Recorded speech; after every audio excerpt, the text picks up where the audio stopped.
बच्चे ये टॉपिक आपका बहुत इंपॉर्टेंट है, यूनिट वेक्टर। मैंने आपको बताया unit vector is a vector of unit magnitude. इसकी खुद की वैल्यू कितनी है? 1। ये है क्या? इसकी खुद की वैल्यू है 1। ये है क्या? ये सिर्फ डायरेक्शन है। और किसकी डायरेक्शन है? गिवन वेक्टर की। वैल्यू 0 इसलिए नहीं लिखी क्योंकि ये सारे वेक्टर को 0 बना देता। फॉर एग्जाम्पल यहां पर हम लिखते हैं ए वेक्टर। ए वेक्टर इज इसका मैग्नीट्यूड और ये रही इसकी direction. This is the unit vector of A vector. ये ए वेक्टर का unit vector. This is a cap. इसको एक कैप से रिप्रेजेंट किया जाता है। This is a cap. तो ये आपके पास यूनिट वेक्टर है किसका? ए वेक्टर का। तो vector has magnitude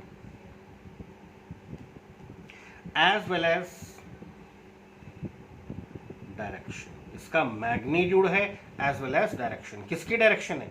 A vector की। तो यूनिट वेक्टर क्या हुआ? यूनिट वेक्टर आपको मिलता है vector upon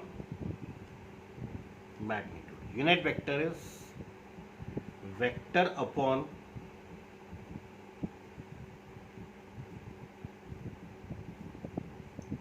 magnitude of vector. Vector upon उसकी वैल्यू। यहां पर देखना, for example I cap, J cap, के cap represent unit vectors along x, y and z direction respectively. I cap represents x axis, j cap, word सुना बच्चों, j cap represents y axis, k cap represents z axis। तो ये हमारे पास unit vector along x, y and z direction.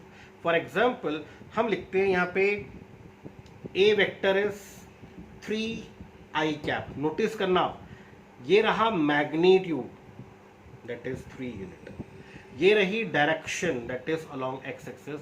आपको कहा गया बच्चे मेरे पास +2 में भी हैं, हायर इंजीनियरिंग में भी पढ़ रहे हैं, पता ही नहीं वेक्टर क्या है। ये मैग्नीट्यूड है, ये डायरेक्शन है, means value is 3 unit along x axis. This is 1 2 3, magnitude is 3 unit. ये इसकी वैल्यू है 3। x axis 3i cap. तो a vector is 3 unit along x direction. इसको नोट कीजिए please.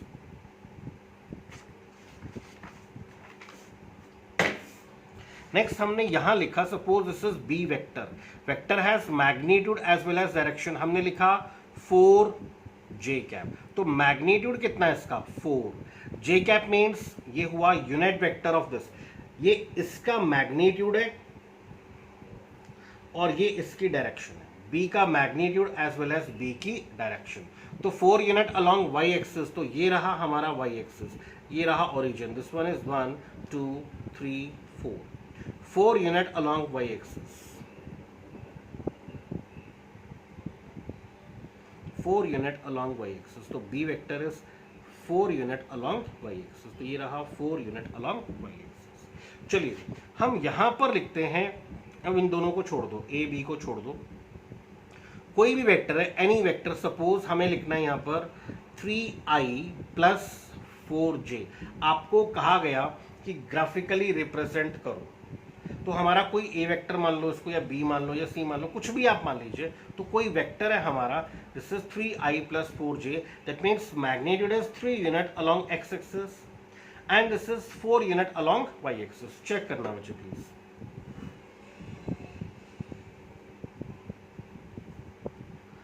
One two three, 3 unit along x axis. और जहां पर ये खत्म होता है वहां से ये स्टार्ट करना आपको। 1 2 3 4। This is 4 unit along y axis. Means इस वेक्टर की टेल को इस वेक्टर के हेड पे रखना। This is 4 unit along y direction. और इन दोनों का resultant is given by the closing side.